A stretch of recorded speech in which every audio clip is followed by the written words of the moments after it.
Et peut-être quand il s'est endormi, c'est parce qu'il était fatigué. qu'on essaie un peu de voler ensemble le Seigneur Jésus-Christ. Ça, c'est la première chose que nous retenons. Donc, la loi nous est donnée par juste au bas de votre porte et nous irons plus tard. Ça me fait plaisir de vous voir la bonne nouvelle, Jésus est toujours à la son Père, il s'est pas là. Il nous a rendu participants Père, et moi j'aime bien ces amours, je suis papa.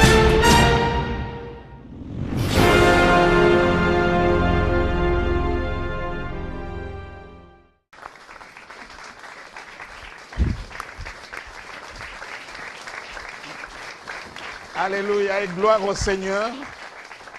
Encore une fois de plus, merci de nous retrouver ici pour le QRG, questions-réponses sur la grâce. Nous avons cheminé tout au long de cette émission QRG à essayer d'expliquer sur l'œuvre du Christ ce que Christ accomplit. Et là, nous sommes à la dernière émission pour la première saison. Je tiens à remercier nos téléspectateurs, chacun de vous aussi, ici présents dans ces studios, dans ces plateaux. Et je tiens aussi à rendre grâce, hommage au Seigneur, lui qui nous a aidés, qui nous a inspirés pour que nous arrivions à mettre cette émission à jour.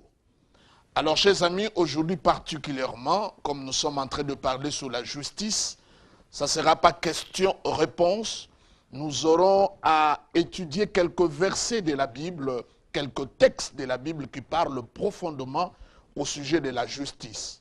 Je crois que vous allez vous rendre compte vous-même que c'est un sujet, vous pouvez reprendre vos places s'il vous plaît, vous allez vous rendre compte que c'est un sujet qu'on n'aborde pas souvent. Entre-temps, la Bible tout entière, du début à la fin, il y a question de la justice. Alors sans plus tarder, nous allons accueillir nos présentatrices, Aurélie Njila et Laetitia Mbombo, que je demande que nous puissions accueillir avec joie et bonheur. Que Dieu te bénisse, Aurélie et Laetitia. Merci.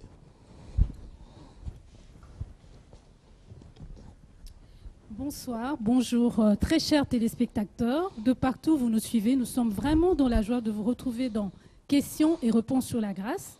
Comme vous le constatez, je ne suis pas seule. Je suis entourée des invités que je salue avec beaucoup d'empressement. Mais aussi, je suis à côté de la très chère Laetitia. Bonsoir, bonjour, tu vas bien? Grâce sur grâce. Amen.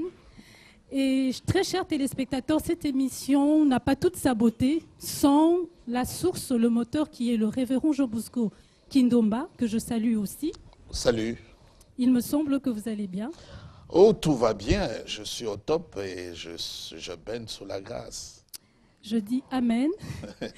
Très heureux encore de vous recevoir dans cette émission. C'est pour nous une joie et nous savons que nous allons partager des très beaux moments. Amen. Et vous l'aviez annoncé vous-même que nous allons aujourd'hui nous attarder sur certains passages qui parlent essentiellement de la justice. Alors pour moi, je vais démarrer avec ma première question, celle juste de savoir, pasteur, quelle explication vous donnez à ce verset? Je veux lire pour nos téléspectateurs qui nous suivent. Donc nous lisons dans Romains 3, 19 à 20, qui dit « Or, nous savons que tout ce que dit la loi, elle le dit à ceux qui sont sous la loi. » J'aimerais bien déjà à ce niveau-là porter une petite clarté. La Bible dit « Or, tout ce que dit la loi, il est dit pour ceux qui sont sous la loi. » C'est là, déjà, nous voyons que le Seigneur est en train de mettre juste un marqueur. D'un côté, il y a ceux qui sont sous la loi et de l'autre côté, ceux qui ne sont pas sous la loi. Donc, tout ce que la loi parle, que ce soit les cérémonies, que ce soit la loi autour, n'est-ce pas, du péché et tout ce que l'ancienne alliance parle, la Bible clairement dit, cela ne nous concerne pas. Nous qui sommes sous la nouvelle alliance, sous la grâce, cela concerne ceux qui sont sous la loi. Par exemple, lorsque on peut prétendre dire que quelqu'un est chrétien, mais il continue à vivre les conséquences de péché de ses parents. Ça, c'est une loi de l'Ancien Testament. Donc, quand on est chrétien, cela ne concerne pas parce que tout ce que la loi dit, il est dit pour ceux qui sont sous la loi.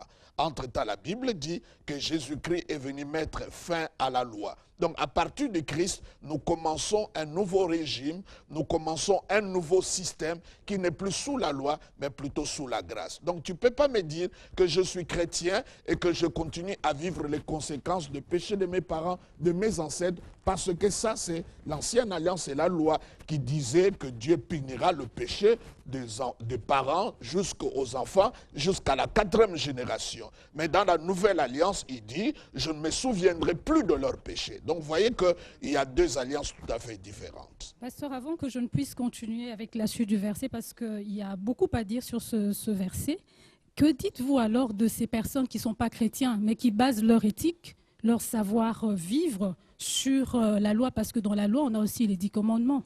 Oui, le 10 commandements, disons que beaucoup de gens cherchent à compartimenter la loi. Ils disent qu'il y a la loi cérémoniale, il y a la loi civique, il y a la loi morale. Mais quand nous disons loi, c'est la loi. Et surtout particulièrement, les 10 commandements, c'est la loi que le Seigneur a écrite, n'est-ce pas? Et la Bible dit, nous ne sommes pas là par rapport à la loi qui est écrite sur la table, sur les tables plutôt. Parce que les lois qui sont écrites sur les tables, c'est pour la condamnation, c'est pour le jugement. Mais cela ne nous concerne pas. Même le 10 commandements ne nous concerne pas. Parce que le 10 commandements, Dieu l'a donné à un peuple donné. Et ce peuple, ce sont le peuple juif. Cela ne nous concerne pas. C'est comme ça, quand vous lisez la Bible, vous allez constater, lorsqu'un non-juif s'est converti, Dieu ne lui demande pas de confesser ses péchés. Il lui demande simplement d'accepter Jésus-Christ parce qu'il n'est pas sous la loi. Regardez le geôlier qui s'est converti quand il a vu ce que Dieu a fait avec l'apôtre Paul. Et il a dit, mais que ferons-nous? L'apôtre Paul lui a dit simplement, crois au Seigneur Jésus, tu seras sauvé. Donc il n'y a pas à se repentir par rapport au péché parce qu'ils n'étaient pas sous la loi. Donc vous êtes en train de dire que toutes ces personnes qui vivent sous l'éthique de la loi des 10 commandements, si aujourd'hui on le retire, on risque de créer une bande de bandits. Mais d'avance, c'est tout à fait difficile parce que tu ne peux pas obéir. Je vous ai toujours dit que la loi, c'est un circuit fermé. Tu ne peux pas obéir à une loi et désobéir aux autres. Quand tu désobéis à une loi, tout le reste devient caduc. Donc tu as violé toutes les lois. Donc il est important pour nous de comprendre que Dieu n'a pas donné la loi pour que cela nous amène au salut ou à la justification. La loi nous est donnée pour montrer en quoi nous sommes mauvais par rapport à Dieu. C'est le but de la loi. La loi n'est pas là pour nous donner le salut ou nous justifier. Dieu a donné la loi pour un but. Donc je ne suis pas contre la loi. La loi est pure, mais la loi ne purifie pas. La loi est sainte, mais la loi ne sanctifie pas. La loi vient simplement faire sortir notre état réel, et cet état, nous sommes des pécheurs. Merci. Donc, vous permettez, je veux lire la suite du verset. Je veux relire pour que nos téléspectateurs comprennent l'enchaînement. Or, nous savons que tout ce que dit la loi, elle le dit à ceux qui sont sous la loi, afin que toute bouche soit fermée et que tout le monde soit reconnu coupable devant Dieu. On donne même la raison pour laquelle Dieu donne la loi. Il dit pour que toute bouche soit fermée. Donc, ça montre que la loi est venue pour condamner. Ça veut dire que l'homme n'a rien à dire par rapport à la sainteté et à la justice de Dieu. Que tu sois juif et que tu sois gentil, donc non juif, nos bouches se ferment devant la loi de Dieu. La loi nous ferme la bouche. La loi nous dit que nous n'avons rien à dire. On ferme la bouche, tu n'as pas à te défendre toi-même parce que vis-à-vis de la loi, on trouvera toujours des choses pour lesquelles on peut te reprocher. Donc c'est comme ça que la Bible dit, la loi nous a été donnée pour fermer nos bouches, afin que nous trouvons la justification et le salut par un autre moyen, que ce ne soit pas par la loi ou par nous-mêmes, mais que ce soit par un autre moyen. Merci. Et la suite du verset, donc on est au verset 20, « Car nul ne sera justifié devant lui par les œuvres de la loi, puisque c'est par la loi que vient la connaissance du péché. » La loi ne vient pas nous faire connaître la justice, ni l'amour de Dieu. La loi est venue pour nous faire connaître le péché. La Bible est claire. Donc je ne peux pas être sauvé par la loi parce que le but de la loi, c'est révéler mon péché. Je vous donne un exemple. Lorsque Adam et Ève ont péché, aussi longtemps que Adam n'avait pas mangé le fruit, la condamnation n'était pas encore là. Parce que c'est à lui que Dieu a donné la loi. Il n'a pas donné à Ève. Ève a mangé, mais Il n'y avait pas condamnation. Mais c'est quand celui à qui on a donné la loi a mangé, c'est alors la notion du péché a commencé. Parce que sans la loi, où se trouve le péché? Où est-ce qu'on peut situer le péché lorsqu'il n'y a pas de loi? Il n'y a pas. Donc nous devons bien comprendre cela, c'est clair. Le but de la loi, c'est clouer les bêtes de l'homme, quel que soit l'homme, grand ou petit, tout ce que tu veux, devant la loi de Dieu, on ferme la bouche parce que personne ne peut être justifié par les œuvres de la loi. Il ne faut pas dire « je suis performant ». Je vous ai dit, la loi de Dieu, personne, alors je dis personne, même pas les enfants d'Israël, aucun d'entre eux, le seul et l'unique qui a obéi à toute la loi, c'est le Seigneur Jésus-Christ. Et c'est comme ça la Bible dit, c'est en lui que la loi a été accomplie. Merci, pasteur, c'est tellement clair. Je crois que Laetitia a quelque chose à vous dire. J'aimerais au fait revenir, pasteur, c'est ce que vous avez dit tout à l'heure avec Aurélie. Je vous ai entendu dire que le régime, quand nous sommes en Jésus, nous changeons d'office le régime. J'aimerais savoir, il s'agit de quel régime dont vous parlez? C'est le régime de la grâce. Nous sommes sous la grâce. Nous sommes plus sous la loi. Nous sommes plus sous Moïse. Parce que la Bible dit clairement que la loi a été donnée à Moïse. La grâce et la vérité sont venues en Jésus-Christ. Donc il y a deux alliances, il y a deux régimes. Et la Bible le dit dans l'Épître aux Hébreux. Il dit c'est avec l'expression de blâme que Dieu a établi une nouvelle loi. Mais malheureusement, c'est ça le problème de l'Église. Nous avons un pied dans l'ancienne et dans la nouvelle alliance. Et j'aime bien la manière dont l'apôtre Paul parle aux Galates. Il exprime ça en parlant, n'est-ce pas, d'Abraham qui avait deux femmes. D'un côté, il y avait Sarah, de l'autre côté, il y avait Agar. Et il dit ce sont les deux alliances. Donc, aussi longtemps qu'Abraham avait à la fois Agar et Sarah à la maison, il y avait des disputes, il y avait des matatas, il y avait des problèmes, il y avait des difficultés. Aussi longtemps que tu es dans les deux alliances, tu ne peux pas avancer. C'est comme ça que quand Sarah a dit à Abraham de chasser Agar, Dieu a dit écoutez la voix de ta femme. Donc, Agar doit être chassée. Il faut que nous chassons la loi. La loi est là pour nous servir d'une seule chose, c'est pour nous indiquer à Jésus-Christ. Pour comprendre qu'on a besoin du Christ. Sans Christ, nous ne pouvons pas nous en sortir. Je ne dis pas que nous ne devons pas considérer la loi. La loi a son rôle à jouer. C'est pour nous montrer vers Jésus. Je suis condamné. Je ne sais plus quoi faire. Et la loi nous dit, moi aussi je ne peux rien faire pour toi. Voici la voie par laquelle tu dois sortir. Et cette voie, c'est le Seigneur Jésus-Christ. Pasteur, une dernière question. Vous avez imaginé ça par Abraham, Agar et Sarah.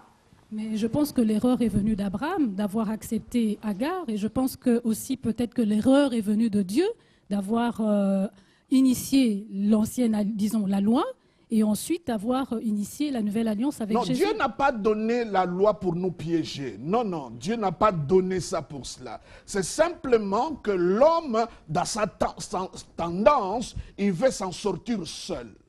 Et Dieu montre à l'homme, par toi-même, tu ne peux pas t'en sortir. Regardez les standards. Et le standard, c'est la loi.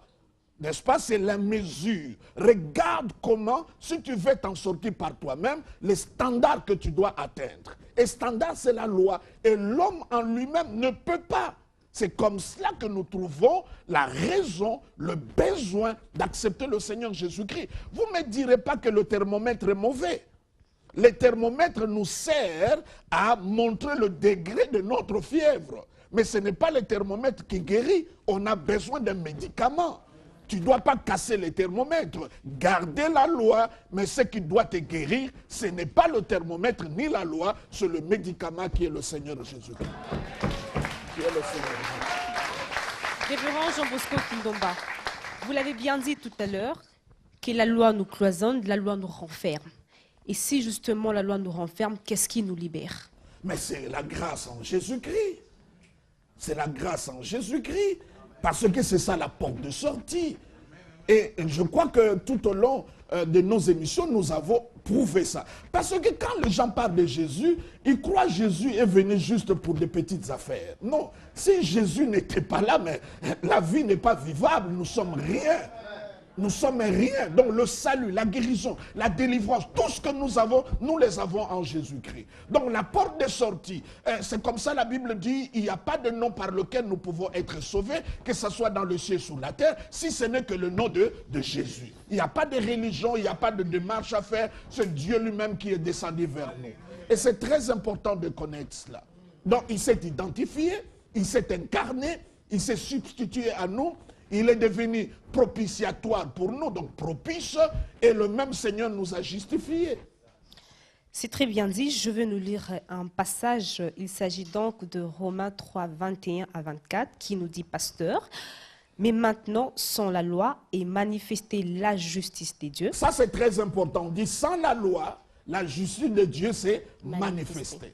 Parce que la loi n'est pas venue pour nous justifier. Donc c'est sans la loi que Dieu nous justifie. Il nous justifie sans la loi. Parce que par rapport à la loi, nous sommes condamnés. La loi nous condamne. La justification ne vient pas par la loi, par les efforts. Il n'y a pas de méritocratie. Il n'y a pas parce que je suis performant. Je vous ai dit, la justice de Dieu, c'est comme les niveaux, c'est comme la règle. Quand on dit c'est 10 cm, ce n'est pas 9 quelque chose. Non, non, c'est 10 cm. Il n'y a personne parmi nous pourra dire que lui, il est juste à 99%. C'est 100% ou c'est rien. Pasteur, avant d'aller plus loin, vous dites que personne ne pourrait obtenir la justification sans pour autant passer par ses œuvres. Comment l'expliquez-vous? Non, sans par les œuvres, parce que toutes les œuvres que tu pourras faire ne pourra pas combler le cœur de Dieu. Et qu'est-ce qui va combler le cœur de Dieu? Ne pourra pas répondre à la justice de Dieu. Parce que la Bible dit, le trône de Dieu est assis sur la justice. Ça veut dire personne par ses œuvres. Qu'est-ce que tu peux faire qui peut impressionner tellement Dieu? Et Dieu dit que c'est extraordinaire depuis que je suis Dieu. Je ne peux pas même pas dire depuis parce que Dieu est depuis, ça n'existe pas pour lui. Mais disons simplement qu'en tant que Dieu, tu ne peux pas me satisfaire avec ce que tu fais. Et avec quoi on satisfait Mais Dieu, c'est pasteur? Jésus-Christ. Mais vous voyez que mes réponses, c'est seulement Jésus, parce qu'effectivement, le seul qui satisfait le cœur de Dieu, c'est Jésus. C'est comme ça qu'à la croix, il a satisfait et l'amour de Dieu, la justice de Dieu et la sainteté de Dieu. Permettez, pasteur, que l'on continue. Je disais, à laquelle rendent témoignage la loi et le prophète. Mais vous voyez que la loi et les prophètes ne nous justifient pas, mais ce sont des témoins. Et quand vous lisez la Bible dit, une déposition est acceptée lorsqu'il y a 2 ou 3 témoins. Donc par rapport à notre justification, la loi et les prophètes regardent et ils constatent réellement que ces gens sont justifiés. Donc la loi et les prophètes sont des témoins oculaires qui voient l'œuvre du Christ et disent, oh là là, ils sont justifiés.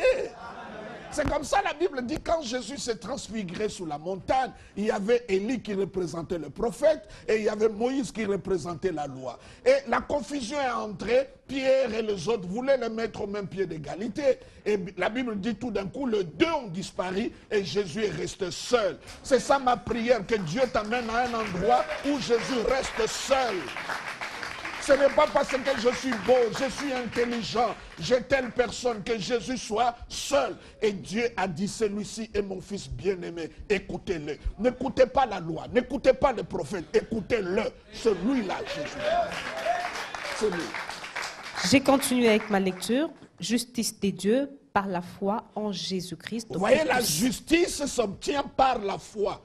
En Jésus-Christ. En Jésus-Christ. Et pour tous qui croient. Et pour tous qui croient. Donc si tu crois en Jésus, c'est alors que la justice est imputée. Que Dieu met la justice à ton compte. Ce n'est pas quelque chose que tu dois sentir. Dieu te les donne comme un cadeau. Ce n'est pas une œuvre que tu fais. Ce n'est pas un acte que tu poses. Mais Dieu te le donne un cadeau parce que quelqu'un a pris ta place. Là où toi tu devais être frappé à cause du mal que tu as fait, quelqu'un d'autre a subi les conséquences pour toi et il a payé les pénalités, les amendes avec son propre sang et toi tu es déclaré justifié. Tu es acquitté, tu n'es plus condamné à cause de Jésus-Christ. Avant d'aller plus loin, pasteur, avec le verset, j'aimerais qu'on réfléchisse à haute voix et ensemble. Vous nous parlez de la justice qu'on a pu acquérir sans nos propres efforts, qui nous vient d'une tierce personne. Moi, je me dis, quelque chose qu'on acquiert sans nos efforts, on ne sait pas comment la garder. On peut l'utiliser d'une manière ou d'une autre, c'est qui nous permet de fois des péchés, qui nous permet de fois de faire la débauche et autres. Pasteur, comment l'expliquez-vous? Déjà, ton raisonnement, je ne suis pas convaincu. Ça ne veut pas dire que c'est parce que c'est un cadeau que je dois en faire ce que tu veux. Je n'ai pas souffert pour l'avoir, pasteur. Mais votre corps, déjà, votre vie, c'est un cadeau. Mais vous n'en faites pas ce que vous voulez. Vous voyez? Donc, ne disons pas parce que c'est un cadeau que nous pouvons en faire ce que nous voulons. D'abord, il faut savoir quel cadeau il s'agit. Tu y es considéré acquitté, tu n'es plus condamné, sauvé, tu as changé de maître, racheté. Mais c'est le meilleur des cadeaux. Et je sais, quand vous allez, quand tu reçois quelque chose de valeur comme ça, tu le gardes jalousement. Tu ne peux pas le perdre. Parce que tu regardes, sans cette chose-là, ce que tu pouvais être. Je crois que tout ce que nous avons dans la vie, ce sont des cadeaux. Et comme ce sont des cadeaux, nous ne pouvons pas en faire ce que nous voulons. Il n'y a point de distinction, car tous ont péché et sont privés de la gloire de Dieu. 24.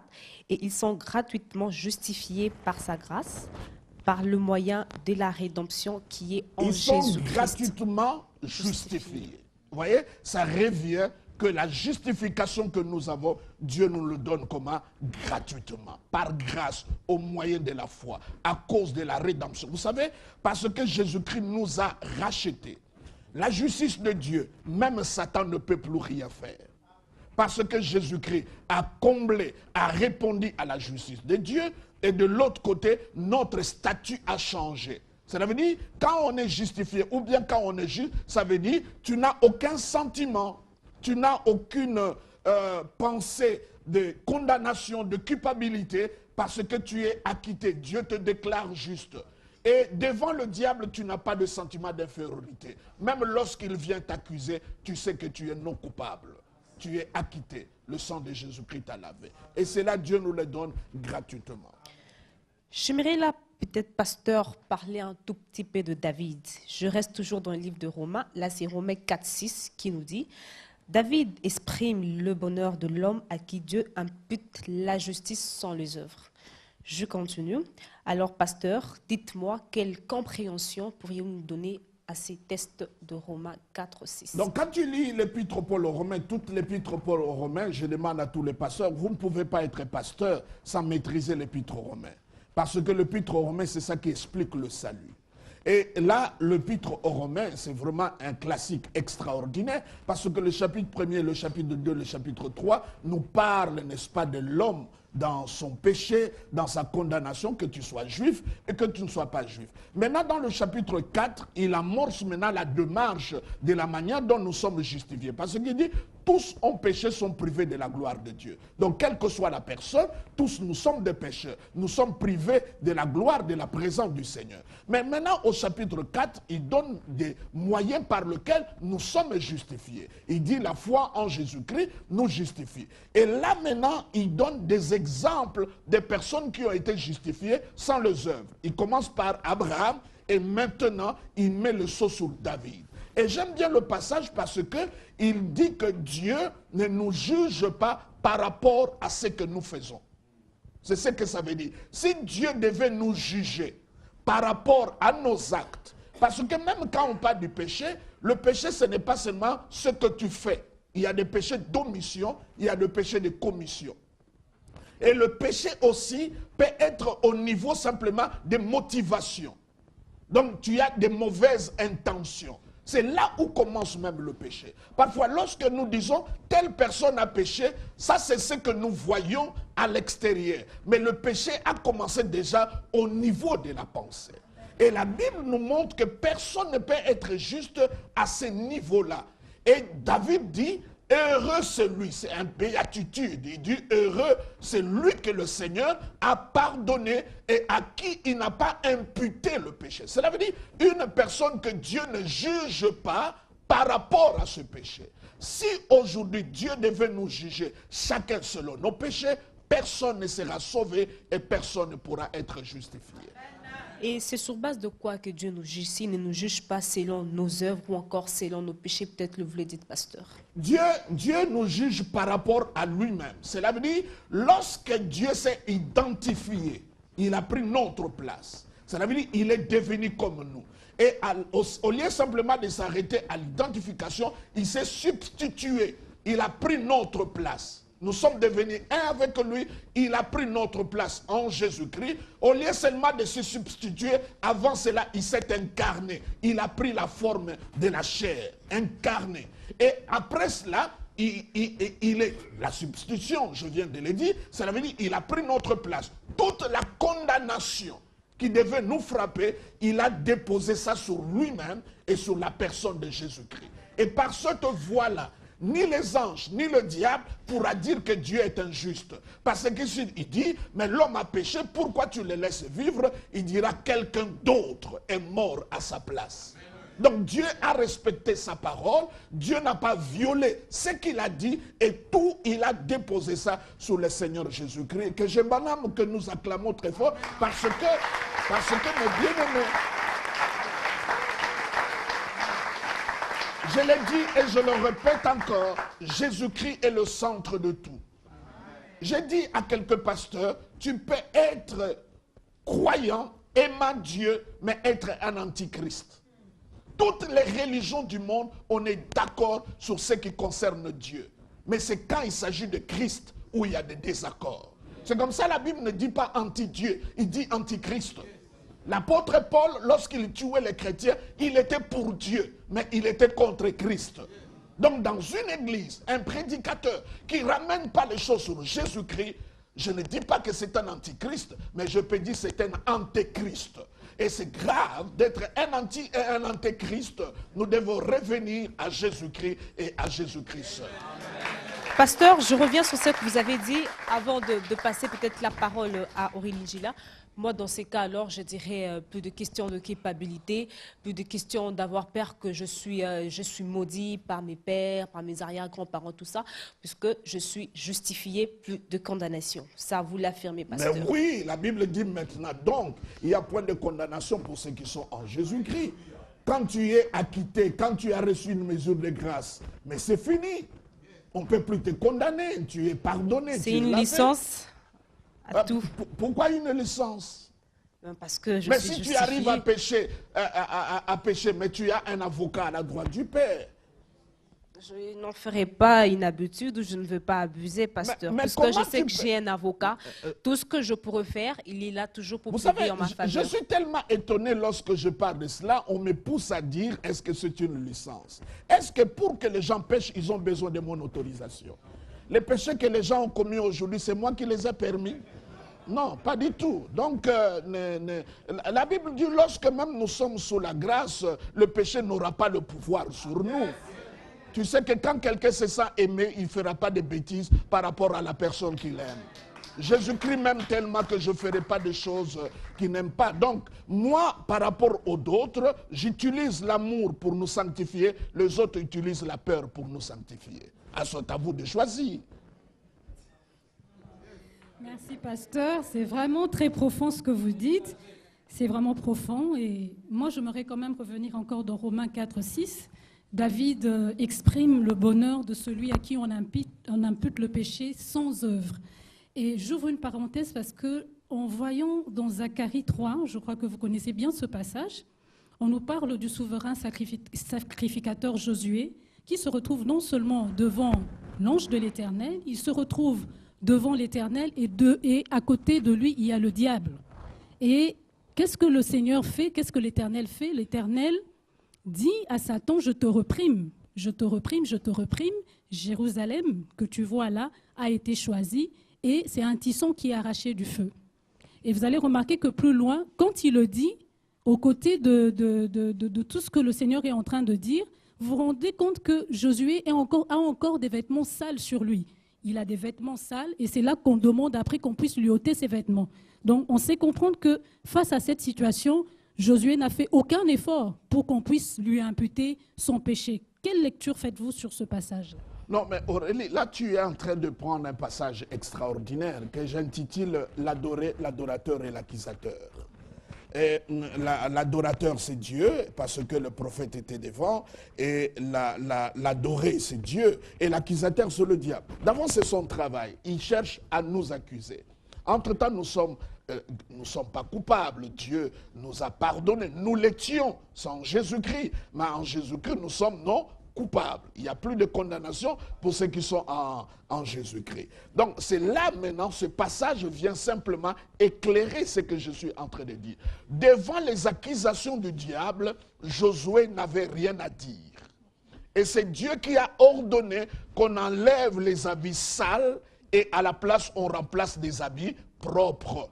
Cela veut dire Dieu enlève cet habit de condamnation et il nous donne l'habit de la justice par ce que Jésus-Christ a accompli pour nous. C'est comme ça que je peux comprendre le passage. Je n'ai rien à dire devant les accusations du diable. Il peut même avoir raison. Mais lorsque je regarde que Jésus-Christ qui a pris ma place, qui est mort à la croix à ma place, et c'est là qui est important. J'écoutais un pasteur qui parlait de la grâce, de la justice. Il dit, mais la justice et la grâce commencent à partir de l'Ancien Testament. Mais pourquoi vous parlez de la croix? C'est qu'il n'a pas compris que la justice dans l'Ancien Testament, c'est une justice sélective, c'est une grâce sélective. Mais à la croix, le Seigneur a rendu la grâce disponible à tout le monde. C'est là qu'il faut accepter le Seigneur pour que tu puisses bénéficier de la grâce. Donc il est important pour moi, je crois qu'il y a d'autres passages qui l'éclairent, de comprendre que la grâce, la justice vont toujours ensemble et Dieu nous les a donnés gratuitement par la foi à cause de ce que Jésus-Christ a accompli pour nous. Merci, pasteur. Alors, que diriez-vous de ces personnes qui, par exemple, vivent des situations très compliquées? Ils disent que, bon, je suis en train de payer mes péchés. Mais ça, c'est une chose que j'aimerais bien rebondir en prenant l'exemple de Judas Iscariote. Vous savez, Judas Iscariote, si je suis la logique de la plupart des églises qui prêchent la repentance, la restitution de biens volés, en cette matière-là, je dirais que Judas Iscariote, c'était le champion. Parce que le gars, il a pleuré, il a restitué l'argent, il a regretté l'acte qu'il a posé. D'avant, j'ai toujours cru que Judas Iscariote n'a pas fait pas ça par méchanceté. C'était juste un politicaillard, un roublard qui pensait qu'il avait besoin d'argent et il savait que Jésus est tellement puissant, il marche sur l'eau, il multiplie les pains, il disait personne ne pourra venir l'arrêter. Mais malheureusement pour lui, son coup n'a pas marché. Il a vu que Jésus-Christ est allé jusqu'à la croix. Alors il était choqué. Qu'est-ce qu'il a fait? Il est allé restituer l'argent. Mais l'erreur de Judas, c'était quoi? Au lieu simplement de tenir compte de la mort du Christ pour lui, du sang de Jésus-Christ qui a été versé pour lui, il a voulu payer pour son propre péché, il est allé se repentre. C'est ça l'erreur de Judas. Judas, son péché, c'est parce qu'il n'a pas cru à ce que Jésus-Christ a fait. Il a voulu payer à son propre compte. Il s'est donné la mort. Et c'est ça que beaucoup de gens font. Bien-aimé, personne ne peut payer pour ses propres péchés. C'est vrai, il y a des conséquences du péché que nous faisons, mais lorsque nous sommes en Jésus-Christ, Dieu nous châtie, il peut nous punir à cause de ce que nous faisons, mais disons quand même nous en tant que des parents, quand nous punissons nos enfants, nous n'allons pas à l'extrême. Si déjà méchants que nous sommes, nous n'allons pas à l'extrême, comment Dieu le fera? C'est comme ça j'entends des gens dire, ah non, j'ai le cancer, c'est Dieu qui m'a donné, si j'ai tel problème, c'est Dieu. Ça c'est une mauvaise image que nous avons de Dieu. Si toi tu ne peux pas le faire pour tes enfants, arrêtez de dire que Dieu peut le faire pour toi. Ce que nous comprenons simplement, c'est l'ignorance. Nous devons être éclairés par rapport à la parole de Dieu. Merci, pasteur. Nous restons toujours dans Romains, qui est notre verset, qui est notre livre favori. Et donc, moi, j'aimerais bien comprendre ce que dit Romains 4, 9. Ce bonheur n'est-il que pour les circoncis ou est-il également pour les incirconcis? Car nous disons que la foi fut imputée à justice à Abraham. Quelle lecture faites-vous, pasteur? Vous voyez, la relation, vous allez trouver vraiment quelque chose de formidable dans la Bible. Lorsqu'on parle de la grâce, on parle de la justice, on parle de la foi. Ça, ce sont des combinaisons que nous voyons dans la Bible. Mais lorsqu'on parle de la loi, on parle toujours des œuvres, on parle de jugement ou de la condamnation. Donc c'est comme cela qu'Abraham, et ça je le dis, je le répète encore, la première chose que Dieu a donnée à Abraham, ce n'était pas l'argent, ce n'était pas la prospérité, ce n'était pas des serviteurs, ce n'était pas Isaac. La première des choses que Dieu a donnée à Abraham, c'était la justice. Donc Dieu l'a qualifié, Dieu l'a déclaré à ses yeux, Abraham était juste. Donc un homme exact, un homme pur, un homme lavé, un homme qui n'avait plus de condamnation par rapport d'où il venait. Donc Dieu l'a déclaré juste. Donc il est important de comprendre cela. C'est une imputation. Cela veut dire on met dans ton compte ce que toi tu n'avais pas. C'est comme ça, j'aime bien Corinthiens qui dit cela. Jésus-Christ qui n'a pas péché, Dieu l'a fait pécheur pour que nous soyons justifiés. Jésus-Christ est devenu pécheur, pas parce qu'il a péché, et nous aussi, nous sommes devenus justes, non parce que nous avons posé des actes de justice. C'est une imputation, c'est un échange, c'est un cadeau. Jésus a pris de son compte, il a mis sur nous sa justice, et nous avons pris nos péchés, nous l'avons mis dans le compte du Seigneur. Il y a eu transfert, il y a eu échange. Effectivement, c'est ce qui s'est passé sur la croix. Pasteur, mais beaucoup de chrétiens ne réalisent pas cet aspect de la justice. Généralement, quand les gens se convertissent, viennent à Christ, la première des choses qu'ils cherchent à avoir, c'est peut-être la richesse, la restauration de leur vie matérielle. Le malade souhaiterait être guéri, du moins le sidatique voudrait bien recevoir son miracle. Et au bout du compte, vous remarquez peut-être que quelques années après ou quelques mois après, la personne s'en va découragée parce qu'il n'a pas pu avoir cela. Oui, c'est là que nous revenons sur le problème des fondamentaux. Nous prêchons beaucoup de choses, des périphéries, des choses d'à côté. Mais ce qui fait la fondation de notre christianisme et de notre foi n'est pas prêché. Par exemple, la justice. C'est un élément important. Vous le voyez dans toute la Bible. Nous disons, cherchez d'abord le royaume des cieux et la justice de Dieu. On n'en parle pas de la justice. Et par exemple, la Bible dit, le royaume de Dieu, ce n'est ni le manger, ni le boire, mais c'est la paix, la joie, la justice en Christ. La Bible dit, vous le retrouvez, le juste vivra par la foi. La Bible dit, la prière de juste a une grande efficacité. Quand vous lisez toute la Bible, on dit ce qu'il a appelé, il les a justifiés.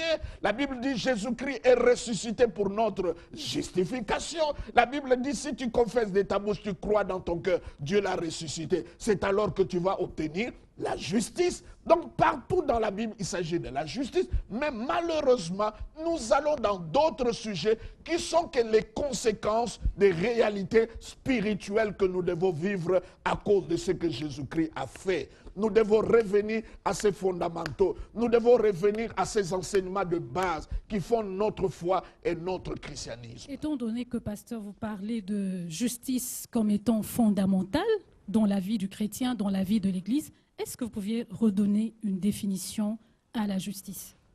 La justice ou la justification, c'est le fait d'être déclaré juste. Mais quelle est son implication pratique? Ça veut dire que tu te tiens devant Dieu sans avoir une pensée ni un sentiment de condamnation et de culpabilité. Ta conscience est pure, tu es lavé. Et par rapport au diable, la justice te donne un sentiment de supériorité.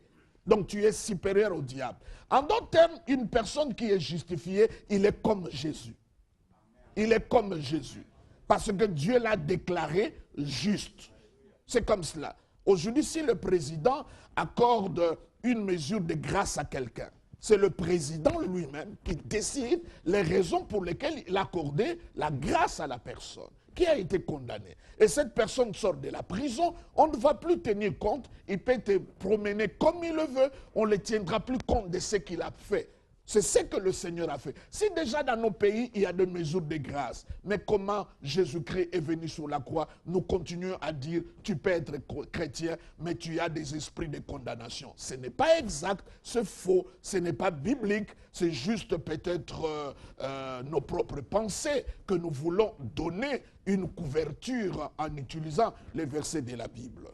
Pasteur, enfin pour terminer, j'estime que ce passage ne nous concerne pas trop parce qu'on parle de circoncision, on parle de circoncis, d'incirconcis. Ça nous concerne parce que la Bible dit qu'Abraham a reçu la circoncision comme un sceau de sa justification. Donc nous dirons ceci, ce qui a précédé, ce n'est pas la circoncision, qui est une œuvre extérieure. Ce n'est pas ce que nous faisons à l'extérieur. Prier, aller à l'église, lire la Bible, payer la dîme, ce n'est pas ça. Il a d'abord été justifié, maintenant pour marquer les signes de ce qui s'est passé dans le spirituel, il a été circoncis.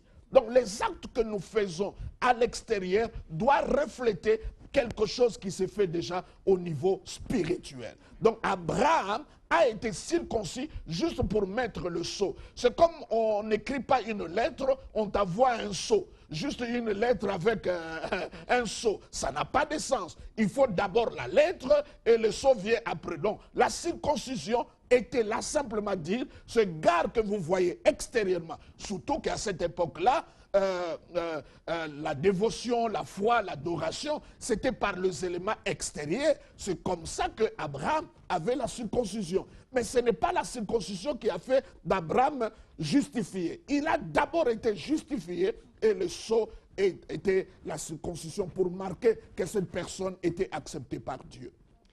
Avant de continuer, pasteur, moi j'aimerais tout de suite rappeler à ceux qui nous prennent en cours que c'est bien votre magazine questions et réponses sur la grâce, le magazine, moi j'aime bien le dire comme ça, le magazine number one, le magazine qui vous convient et vous permet d'en savoir plus en ce qui concerne le message de la grâce, mais aussi découvrir en tout cas ces enseignements qui, moi j'ai dit tout de suite, est rare à retrouver. Je reviens à vous, pasteur. Tout à l'heure, vous avez évoqué le mot pardon. Moi, je me dis, c'est vrai que nous sommes justifiés, nous sommes tous ce que vous avez bien dit, pasteur. Est-ce que sommes-nous pardonnés pour nos péchés passés, nos péchés futurs et encore nos péchés présents? Nous sommes pardonnés pour nos péchés passés, présents et futurs. Et d'avant ce que j'aimerais bien mentionner, personne d'entre nous ne pêche avant que Jésus-Christ est venu. Nous prêchons toujours après que Jésus a accompli son œuvre. Donc par rapport à ce que Jésus a fait, nos péchés sont toujours futurs. Donc, comprenons que Dieu nous pardonne pour les péchés présents, passés et futurs. Très bien dit. Alors, nous restons toujours dans les livres de Et Romains. vous savez que quand je parle comme ça, les religieux sont choqués parce que je donne de l'assurance. Puisque vous savez que ça choque, pasteur. Ça doit choquer, pasteur, parce que si je sais que mes péchés futurs sont déjà pardonnés, donc je peux préfère continuer. Même à lorsque pécher. tu ne sais pas, tu sais que tu seras pardonné.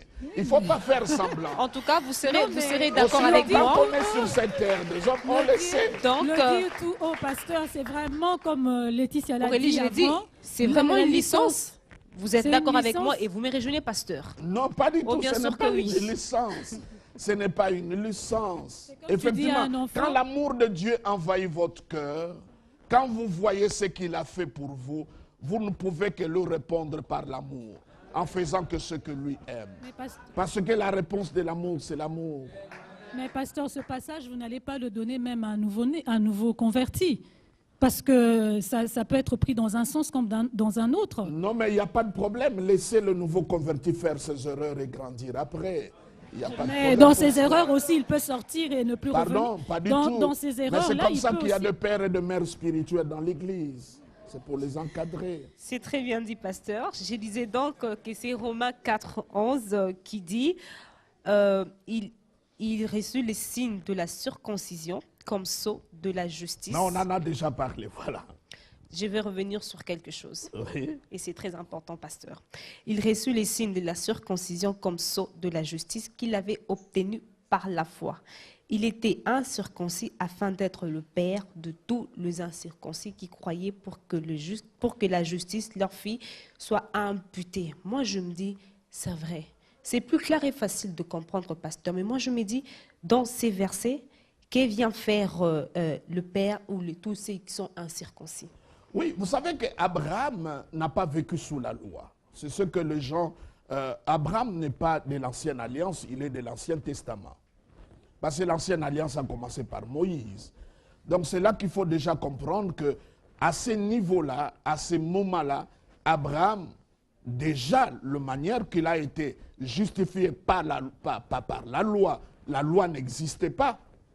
Ça indiquait déjà, nous qui ne sommes pas sous la loi, c'est là aussi la voie par laquelle nous devons obtenir notre justice. Dieu lui a imputé, Dieu lui a donné ça comme cadeau, sans qu'il fasse quelque chose, sans la loi. Nous aussi, qui ne sommes pas sous la loi, nous pourrons être, nous sommes, pas nous pourrons, je parle du passé, nous sommes justifiés par la même manière qu'Abraham le fut avant que la loi arrive. C'est comme ça que la Bible est en train de nous parler dans ce sens-là. Déjà à cette époque-là, les incirconcis, dans le dos d'Abraham, qui est le père des Juifs et des non-circoncis. C'est comme ça quand Dieu lui donne la promesse, il dit tu auras des descendances comme l'étoile et les descendances comme la poussière de la terre. Donc il a à la fois des descendances qui sont des Juifs, qui sont la poussière de la terre, et nous avons aussi, il a des descendances comme les étoiles du ciel, qui sont des non-juifs.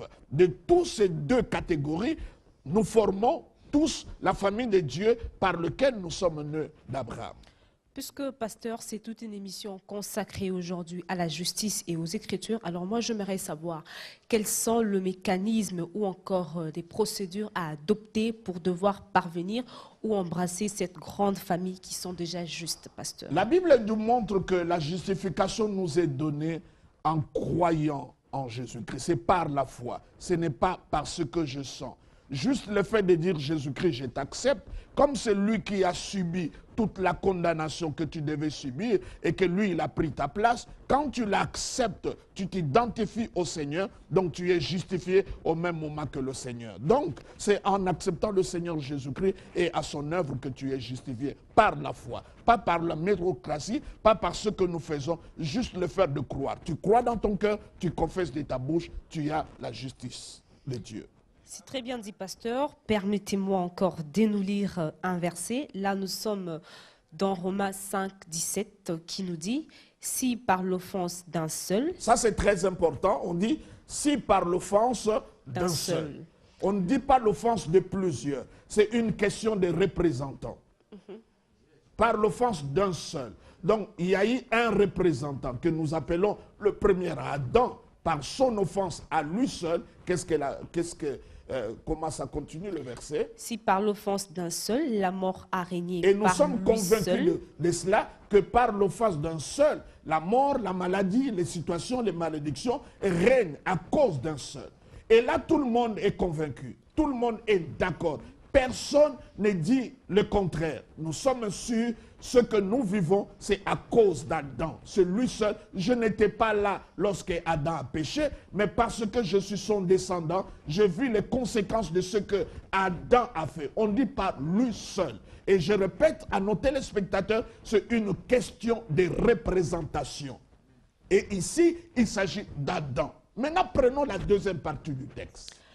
À plus forte raison, ceux qui reçoivent l'abondance. À plus forte raison. Maintenant, nous changeons de représentants. Par le premier représentant, la mort a régné. Par le deuxième représentant. Et là, nous devons accepter. Vous savez que les gens croient facilement au premier Adam et aux conséquences des actes qu'il a posés. Les gens ont de la peine à croire au second Adam et les conséquences des actes qu'il a posés. Vous voulez que je vous dise pourquoi les gens ont la peine à croire à ça? Je ne sais pas. Puisqu'il y a un premier et un second Adam et ça complique. C'est compliqué de comprendre qu'il y a eu un premier et un second Adam. Non, c'est facile parce que, je vous donne l'exemple, lorsque Goliath s'élève pour attaquer les enfants d'Israël, il a dit c'est un combat de représentants. Ce n'est pas peuple contre peuple, c'est représentant contre représentant. Si David gagne le combat, c'est tout Israël qui remporte. Si c'est Goliath, ce sont les Philistins. Et là aussi, le premier Adam a échoué. Par lui, tous nous avons échoué. Maintenant, le second Adam qui est venu, qui a vaincu. Ça veut dire par lui, nous sommes aussi vainqueurs. Mais là, nous n'acceptons pas. Quand on dit par le premier Adam, il y a eu la malédiction. On dit maintenant par le second Adam, la malédiction a été ôtée. Nous ne croyons pas. Si on dit par le premier Adam, nous étions condamnés. On dit maintenant par le second Adam, nous sommes justifiés. Nous ne croyons pas. Si on dit par le premier Adam, Adam a vaincu, le diable a eu la supériorité sur le premier Adam. Mais si nous disons par le second Adam, le diable a été vaincu sous toutes les coutures et il n'a rien à dire, les gens n'y croient pas. Et c'est là la Bible dit, si par l'offense d'un seul, il s'agit des représentations. Ce n'est pas moi, je suis représenté. Et celui qui me représente, c'est Jésus-Christ. Et ce qu'il a fait, il n'y a rien qu'il a fait pour lui-même, il a fait pour moi. Lorsque David a remporté la victoire, on a dit c'est le peuple d'Israël qui a remporté la victoire. Lorsque Jésus a remporté la victoire, on dit tous qui croient en lui ont remporté la victoire. Ça doit être clair et c'est comme ça. Et la Bible dit, ceux qui reçoivent quoi? L'abondance de la grâce. Voyez, l'abondance de la grâce. Comment quelqu'un peut recevoir l'abondance de la grâce lorsque la grâce n'est pas prêchée? On doit prêcher la grâce pour que les gens reçoivent l'abondance de la grâce. Il ne suffit pas de mettre la grâce à toutes les sauces. La grâce, c'est une seule chose, c'est ce qui nous indique vers Christ. Et il y a autre chose. On dit l'abondance de la grâce et quoi encore? Et le don de la justice. Donc la justice, c'est un don. C'est un cadeau. Je n'ai rien à faire. C'est Dieu qui me déclare juste. Et ce que moi je dois faire, ce n'est pas d'arracher comme les gens arrachent. Je dois recevoir. Je le reçois, je le crois par la foi que je suis justifié.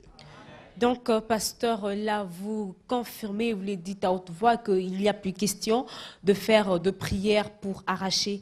Là, il faudrait juste recevoir. Non, quand vous parlez d'arracher, c'est une pensée de l'Ancien Testament. Et quand même nous parlons de l'Ancien Testament, on vous prend l'exemple de David qui est allé combattre pour récupérer ce qu'on lui avait volé. Mais nous, non, Jésus-Christ, en lui, nous avons tout pleinement. Nous n'avons plus d'arracher. La Bible dit même le Saint-Esprit nous a été donné pour nous montrer ce que Dieu nous a déjà donné d'avance. La Bible dit nous sommes bénis de toutes sortes de bénédictions dans le lieu céleste.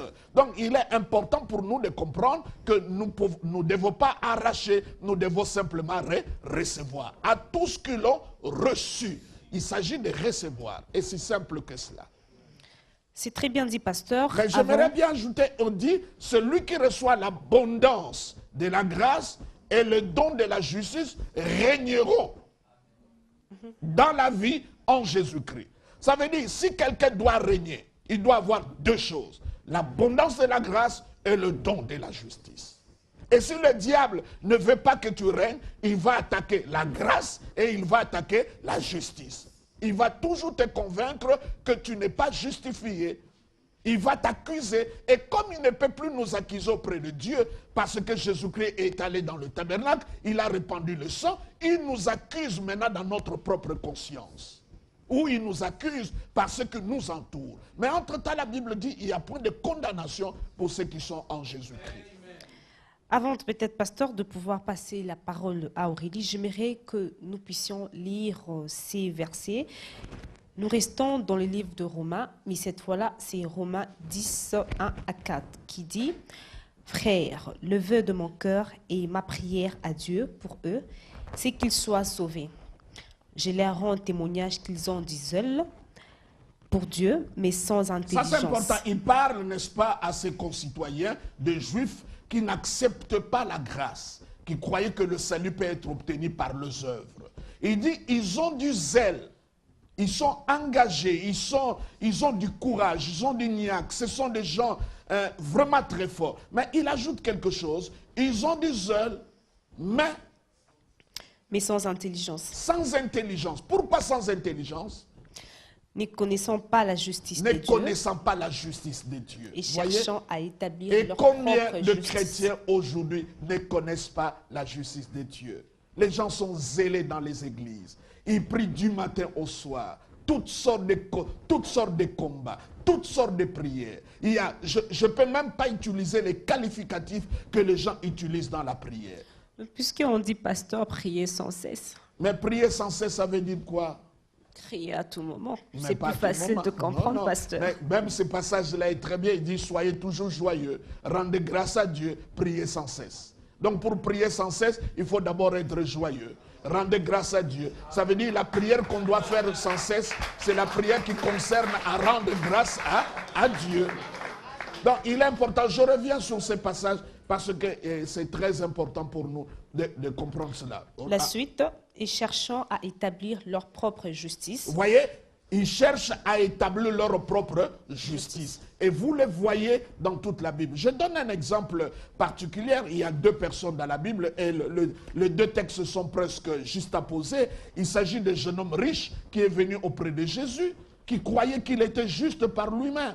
Et de l'autre côté, il y a Zachée qui savait qu'il était coupable. Et il y a eu deux comportements différents. Souvenez-vous de la prière du pharisien, du publicain, avec le publicain et le pharisien. Le pharisien s'est approché de Dieu. Il dit, je ne suis pas comme celui-ci. Moi, je jeûne 3 fois la semaine. Moi, je fais moi. Et le publicain qui vient, Seigneur, je ne peux même pas te regarder. La Bible dit, le publicain a été justifié, mais le pharisien a été condamné. Parce que quand tu cherches, c'est comme ça, il est important de comprendre cela. Quand tu crois que c'est par tes œuvres, par tes jeûnes, par tes prières, par ce que tu accomplis, que Dieu te bénira ou que Dieu t'accordera ce que tu fais, tu as besoin, c'est faux. Ce que nous faisons n'est que des réponses de ce que lui, il a déjà fait. Nous l'insistons que notre obéissance est le fruit, l'obéissance de Christ est la racine. Donc il est important que nous puissions le comprendre. Donc là, ce qu'il y a lieu de comprendre, ces gens ont refusé la justice que Christ a menée. C'est comme ça qu'ils l'ont crucifié. C'est comme cela qu'ils l'ont rejeté. Parce qu'eux, ils voulaient, par leur propre œuvre, par le respect de sabbat, par le respect de ceci ou cela, mais ils n'ont pas pu. Parce que Jésus a démontré que leur cœur était mauvais. Ce sont des gens qui étaient mal intentionnés. Ils voulaient prier en public pour être vus de gens. Mais prier en public, ce n'est pas le problème, mais c'est l'intention. Même les gens qui parlent, moi je suis ça, moi je suis ceci. Mais si nous allons dans le sous-sol de leur cœur, nous allons voir que ce sont des tombeaux blanchis. Nous allons voir qu'il y a des choses horribles. Mais ce qu'il y a lieu simplement de faire, tous nous devons regarder vers Jésus, parce que Dieu a fait de Jésus-Christ rédemption, justification, sainteté et tout ce que nous avons besoin. Christ l'a accompli pour nous. Nous, ce que nous devons faire, c'est juste recevoir ce que lui, il nous a donné. Alors, pasteur, c'est très profond, c'est très intéressant ce que vous dites. Nous courons vers le temps, mais le livre de Galates est un peu jaloux. Il dit qu'on a trop parlé de Romains. Et là, je vais vous faire une lecture qui va un peu rejoindre la combinaison de la grâce et de la justice. Okay. Et ce passage est dans Galates 2,21, il nous est dit « Je ne rejette pas la grâce de Dieu, car si la justice s'obtient par la loi... » Si la justice s'obtient par la loi, ça veut dire par les œuvres. Okay. Quand on parle de loi, ça veut dire que la justice s'obtient, si la justice s'obtient par les œuvres, quelles que soient les œuvres, quelles que soient les œuvres. Continuons. Christ est donc mort en vain. Ça c'est fort. Dites-nous, pasteur. Mais ça c'est fort. Emmenez-nous là où vous êtes. Est-ce que tous les chrétiens peuvent bien comprendre cela? Que si tu cherches à obtenir les choses de Dieu par tes œuvres, donc ça veut dire que Christ est mort en vain. C'est comme ça que tu entends quelqu'un dire, ah, ma soeur, tu t'es mariée, comment cela s'est passé? Il te dit, non, non, j'ai passé 40 jours, j'ai dormi par terre. Il ne parle pas de la croix. Il ne parle pas de l'œuvre de Christ. Il attribue sa bénédiction par le fait de dormir par terre. La personne veut faire comme Jésus. Jésus a fait 40 jours et 40 nuits de jeûne et prière. Mais il a fait ça pour vous, pour que maître. vous ne le faites plus. Il a fait ça pour vous. Pourquoi faire ce que Jésus-Christ a fait pour vous? C'est un disciple accompli, pasteur. Il n'avait pas besoin de gêner. Il a fait ça pour nous. Je dis simplement, n'attribuez pas ça par le fait que tu as jeûné 100 jours. N'attribuez pas cela par le fait que tu as fait des prières turbo. N'attribuez pas tout ça à ça. C'est Jésus-Christ qui est mort pour nous. Vous Et savez, un pasteur, point, un trait, la justice s'obtient comme cela. La bénédiction s'obtient de cette manière-là. Il n'y a pas deux, il n'y a pas trois. Donc par Christ et Christ seul, pas Christ autre chose, seul, pas un autre only condiment. Christ. Il n'y a pas deux, il n'y a pas trois. C'est Jésus le matin, Jésus à midi, Jésus le soir. Pasteur, c'est sur cette note-là que l'on va... Jésus quand je dors, Jésus quand je me réveille, Jésus quand je prêche, Jésus quand je joue, Jésus quand je travaille, Jésus quand je suis dans l'avion, Jésus quand... C'est Jésus et c'est Jésus, c'est seulement Jésus. Merci, pasteur. Une très, très belle émission. Une très, très belle émission, pasteur. Et je Pas pense par que... les œuvres. Ok, c'est très clair. Il ne faut pas par dire les je me œuvres. suis marié parce que je suis trop belle. Un seul condiment, c'est Non, Jésus. non. Oui. Si tu étais la belle, tu allais être Miss Monde. Mais ce n'est Ok. pas toi. Donc c'est la grâce de Dieu. Amen, pasteur. Vraiment, c'est très, très important d'avoir ce genre d'émission. Malheureusement, le temps nous fait défaut, pasteur. Et enfin, pour clôturer, je souhaiterais que vous nous dites un mot et un verset aussi que tous les téléspectateurs doivent retenir. Et enfin, une bénédiction de votre part. Surtout qu'on dit, si c'est par les œuvres que j'obtiens la justice, ça veut dire Christ est mort en vain. Ça, c'est fort. Quand tu attribues tes bénédictions, tes performances. J'entends souvent des gens prêcher. Quand ils parlent de ce qu'ils accomplissent, de leur stratégie, de leur méthode, de leur performance, de tout ce qu'ils ont accompli, d'autres personnes disent, oh, comment nous y arriverons? Ce qu'ils ne vous disent pas, c'est par grâce. Juste un cadeau. Et Christ n'est pas mort en vain. C'est ce que nous devons comprendre. Alors, s'il y a un verset que j'aimerais bien que nous puissions retenir, je n'ai pas de verset, simplement dire Jésus. C'est la plus courte des prières qu'on peut faire et c'est la plus longue prière qu'on peut faire.